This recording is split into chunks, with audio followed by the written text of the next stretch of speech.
તો મિત્રો આજે આપણે જવાનું છે પાનભાઈના સમઢિયાળા, જે ઉમરાળા તાલુકો અને ભાવનગર જિલ્લામાં આવેલું છે. તો અમારી સાથે જોડાયેલા રહેજો. આપણે જઈશું પાનભાઈના સમઢિયાળા.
તો મિત્રો ફાઇનલી આપણે આવી ગયા છે પાનભાઈના સમઢિયાળા.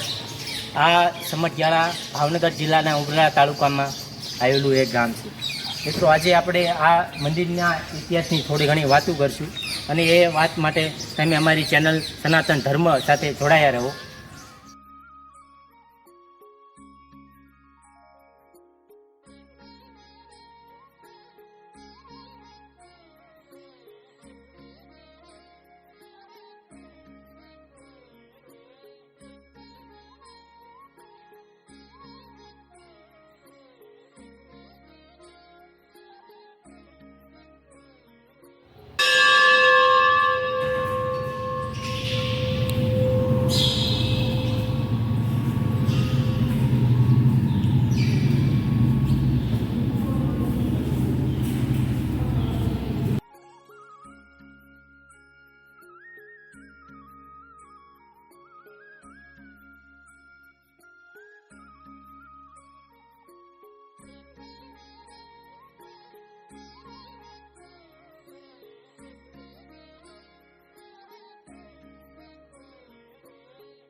તો મિત્રો અહીંયા પૂજ્ય ભગત બાપુના જમનાથની સમાધિ તથા ગંગા સતીમાં અને પાનભાઈની સમાધિના દર્શન તમે કરી શકો. અને અહીંયા સર કહેવામાં આવે છે કે વહેરું ડગે પણ જેના મન ન ડગે એ પાનભાઈ, કે અત્યારના સંતોમાં જે વિશ્વાસ શ્રદ્ધા રાખીને તમે જે આગળ આવો છો, એમાં તમે આ એક ઉદાહરણ તરીકે દ્રશ્ય જોઈ શકો.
જોઈ શકો છો અહીંયા ગંગા સતી પાનભાઈની જગ્યામાં પ્રસાદી માટે પણ સુવિધા રાખવામાં આવેલી છે.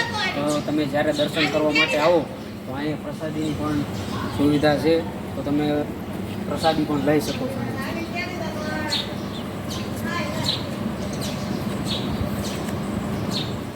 શાક, રોટલી, દાળ ભાત, ઊંડી અને ગાંઠિયાની પ્રસાદી અહીંયા આપવામાં આવે તો છે. મિત્રો, રાજપૂત પરિવારમાં જન્મેલા પાનબાઈ, જેના ઇતિહાસની જાણકારી તો અવારનવાર તમે સાંભળી જ હશે, પણ અહીંના રહીશો જે રહેતા હોય એના મોઢેથી તમે સાંભળી અને આ ઇતિહાસની તમે જાણકારી વધારે પ્રાપ્ત કરી શકો છો. તો અમારી સાથે જોડાયા રહેજો.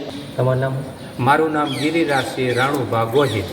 તો આ મંદિરના ઇતિહાસની તમે થોડી ઘણી અમારા જે મિત્રો જોઈ શકે છે યુટ્યુબ ચેનલ અમારી છે સનાતન ધર્મ, એમાં તમે જે આ ઇતિહાસની વાત થોડી ઘણી કહેશો. હા, જે ગંગા સતી પાનબાઈ અને કહરશંખ બાપુની આ જે જગ્યા છે, આ ક્ષત્રિય કુળની મલપા આજે થયા છે. કહરશંખ બાપુ ગામની કાળુભારની નદીને કાંઠે ગામમાં રહેતા હતા અને પોતાની રીતે જે છે એ પોતાના નિત્ય કર્મ ભક્તિ જે કર્યા જતા હતા. એમાં ઘણા બધા એવા પ્રસંગો એ બનેલા છે કે કહરશંખ બાપુ એક વખત એનું નિત્ય કર્મ હતું તે કાળુભાર નદીની મલપા જે સવારે સ્નાન કરી પૂજાપાઠ કરી અને ત્યાંથી એક પાણીનો લોટો ભરી અને ઘેરે આવી અને તુલસી ઘેરે આવી રીતે નિત્ય એમનું કર્મ હતું. એટલે આવી રીતે એનું નિત્ય કર્મ કરી અને બાપુ જ્યારે ઘેરે પધારતા હતા, આવતા હતા, તો એ જ વખતે એક ગાય ગામની અંદર એક પટેલની ગાય મરી ગયેલી અને ચમારો ભાઈઓ જે છે વિજનભાઈઓ, એ પોતાની ગાય જે છે એ આ મરી ગયેલી ગાય એ ચમાર ભાઈઓ એ લઈ જતા હતા. એટલે બાપુની થોડીક માણસો જે બેઠા હતા એણે ઠેકડી કરી એમ કે આ રોજ તીલા તબકા કરે છે અને આવી રીતનું જે છે તો આ ગાય હજીવન કરી, ગાય મરી ગઈ છે તો આને હજીવન નહીં કરે, આ ભગત રોજનું કામ ઓલું કરે છે. એટલે બાપુ પોતાની રીતે આવેશમાં આવ્યા અને બાપુએ કીધું કે ગાયને છોડી દો, હેઠી ઉતારી નાખો. અને સાથે ગંગાજળ તો હતું એટલે કાળુભરમાંથી લોટો ભરીને આવતા હતા, તો ગાયને હેઠે મૂકી દીધી અને બાપુએ 3 અંજલિ રીતે છાંટ્યું અને ગાય જે છે એ સજીવન થઈ, ગાય બેઠી થઈ પછી ઊભી થઈ અને ગાય પોતાના ગર્ભણે હાલતી થઈ ગઈ. આવી રીતનો પ્રસંગ બન્યો. એટલે માણસો બધા જે જોયું એટલે દોડાદોડ જે છે એ બાપુના ઘેરે એટલે ગંગા માને જે છે સમાચાર પહોંચાડે છે કે આવી રીતે બાપુ જે છે ગાય હજીવન કરી, ગાય મરી ગઈ હતી પણ ગાય હજીવન કરી ગયા. એટલે ગંગામાં જે છે એ પોતાની જે છે બાણે ઊભા રહે છે, દરવાજે ઊભા રહે છે અને બાપુ જે છે એ બાપુ પોતાના ઘર સુધી પહોંચે છે. ત્યારે ગંગામાં એમ કહે છે કે તમે ત્યાં દરવાજે તમે અહીં થોભી જાઓ એમ. એટલે બાપુ કહે છે કે કેમ એમ? તો માનું કહેવાનું એમ થાય છે એમ કે આવું કામ તમારેથી કરાય નહીં એમ. એટલે બાપુ તેને સામે પ્રશ્ન કરે છે કે ભાઈ મેં આમાં શું ખોટું કર્યું છે? એક ગાય હજી ઓલી જઈ જાય તો માએ કીધું છે કે એ આપણા હાથની વાત નથી અને એ કામ આપણેથી કરાય નહીં. આ તો કુદરતની બધી કળા જે છે અને કુદરતનું કામ જે છે, એટલે આપણે કુદરતના એના નિયમમાં જે છે એ આપણે હાથ નાખ્યો કહેવાય. એટલે તો પછી બાપુ એને પૂછે છે કે તો પછી આનું શું એમ? તો માએ એમ કીધું, ગંગામાએ એમ કીધું કે આપણે તેનું પ્રાયશ્ચિત આપણે કરવું પડે. તો બાપુ કીધું કે પ્રાયશ્ચિત એટલે? તો કે હા. તો માએ કીધું કે જે ભગવાને આપણી લાજ રાખી છે અને જે જીવની મલપા જીવ પોરવી દીધો છે એ આપણે ઉસીતો જે જીવ આપ્યો છે તો આપણે તેને પાછું આ લીધેલું જે છે તો આપણે તેને પાછું આપી દેવું પડે. તો બાપુ કહે છે કે તો હું એ તૈયાર છું એમ. તો કે બસ તમે જે એને ભગવાને તમારી પાસે જે જીવ તમે માગ્યો અને આપ્યો છે તો એની હાટે તો કે શું? તો કે હવે તમારો જીવ તમારે. અને બાપુએ તરત જ કીધું છે કે ભાઈ તો હું સમાધિ લઉં. અને પછી નક્કી થયું અને બાપુજીએ સમાધિમાં બાપુ અને પછી ગળાણી સમાધિઓ અને આજુબાજુના ગામના અને ખૂબ માણસો બધું ભેગું થયું. ત્યારે ગંગામાં જે એમ કહે છે કે હવે તમે જે સીધાવો છે તો હું પણ તમારી હારે સીધાવું, તમારી હાર હોય હું તે પણ આવું. ત્યારે બાપુ એને એમ કહે છે કે હવે તમે થોભો એમ. જે આ પાનબાઈએ જે છે એ આપણી આજીવન સેવા કરી, કાળુભારમાંથી પાણી લાવી આપણું ઘરનું આપણું તમામ બધું આપણી સેવા કરી છે તો આપણે એને કાંઈ અધૂરા મૂકીને થોડા વૈયા જઈશું. એટલે એને અધૂરા ન મુકાય તો શું કરવું, તો કે પાનબાઈને જે છે પરિપૂર્ણ કરી અને પછી તમે જે છે એ આવજો. તે પછીના બાપુ જે વૈયા ગયા તે પછીના 52 દિવસ, એટલે 52 દિવસનો જેમ પાનબાઈને સતત બોધ આપતા રહ્યા અને 52 ભજનની રચના થઈ. અને પછી જ્યારે પાનબાઈમાં એણે પરિપૂર્ણતા ભાળી, એટલે પછી ગંગા માએ જે છે એ પોતાનો દેહ જે છે એ બાપુના સ્થાને જે સમાધિ ગળાવી અને પોતાની રીતે એણે સમાધિ આવી રીતે લઈ લીધી. પછી અમુક દિવસ સુધી જે છે એ પાનબાઈ જે છે આવી રીતે અવિરત ભક્તિ કરતા રહ્યા. અને પછી વૈશાખ મહિનાની જે પૂનમ જે છે ત્યારે પણ પાનબાઈએ જે છે એ પોતાનો જે છે આવી રીતે જે સમાધિ ગળાવી અને આવી રીતે સમાધિ લઈ લીધી છે. એટલે અહીંયા જે સમાધિ જે છે એ ત્રિપુટી સમાધિ છે. કહળસિંહ બાપુ ગંગામાં અને પાનબાઈની આવી રીતે તિથિ આવી રહી. અને અમે દર વર્ષે જે છે પોહ મહિનાની પૂનમે જે છે બાપુએ જે છે સમાધિ લીધી છે. તો બાપુની તિથિ અમે આવી રીતે જે છે, બાપુનું નિત્યકર્મ ભક્તિ કઈ પ્રકારની હતી, તો વૈદિક બાપુની પાસે ભક્તિ હતી કે બાપુ હનુમાનજીના ભક્ત હતા. અને 7 હનુમાને બાપુ જે છે એ દર શનિવારે જે છે એ તેલ ચડાવતા, એ બધાને માર્ગદર્શન આપવા હાટું. એટલે ફરતા જે 12 ગામ જે છે, એટલે કુલ કિલોમીટર 23, ગોજાદર પછી ઇંગોરાળા પછી ખીજડીયા પછી રાજપીપળા પછી કાપડી પછી બોચડવા અને પછી છભાડિયા. આવી રીતે બાપુ દર શનિવારે પ્રદક્ષિણા ફરતા હતા. અને આવી રીતે આખો દિવસ ભગવાનનું સ્મરણ અને હાલીને આવી રીતે એ જ રસ્તો આજે પણ માણસોએ ઉપાડેલો છે. તો અહીંયા સવારની મલપા 4 વાગે, વહેલી સવારે 4 વાગ્યા અહીંથી જે છે એ રીતની શોભાયાત્રા નીકળે છે. અને આવી રીતે 7 ગામના જે છે એ બધા અહીંયા હાજર થઈ જાય છે. અને જે બાપુએ રસ્તો લીધો એ 4 હનુમાનને આવી રીતે જે છે પોહ મહિનાની પૂનમે જે છે આવી રીતે તેલ ચડાવવા. પછી બાજુના ગામની બલપા બપોર જ્યાં થાય ત્યાં ફળાહાર પ્રસાદ આ બધું કરવામાં આવે છે.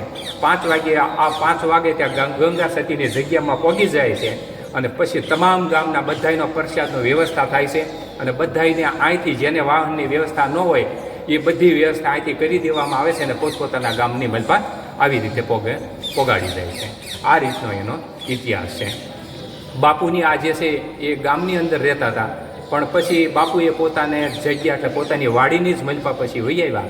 અને બાપુ આવી રીતે ભક્તિ કરતા રહેલા છે. મિત્રો આપણી સાથે જોડાયેલા હતા ગિરિરાજસિંહ બાપુ, જેને આ મંદિરના ઇતિહાસની આપણને વાત જણાવી. મિત્રો, આ સમઢિયાળાનો વિડીયો તમને વ્લોગ અમારો કેવો લાગ્યો? તો મિત્રો, અમારો જો વિડીયો તમને ગમે તો લાઈક કરજો, સબસ્ક્રાઈબ કરજો અને શેર કરજો. અને કોમેન્ટમાં અમને જણાવજો. તમારા ધ્યાનમાં કોઈ નવી જગ્યા હોય તો અમને કોમેન્ટમાં જણાવજો. જય માતાજી, જય દ્વારકાધીશ.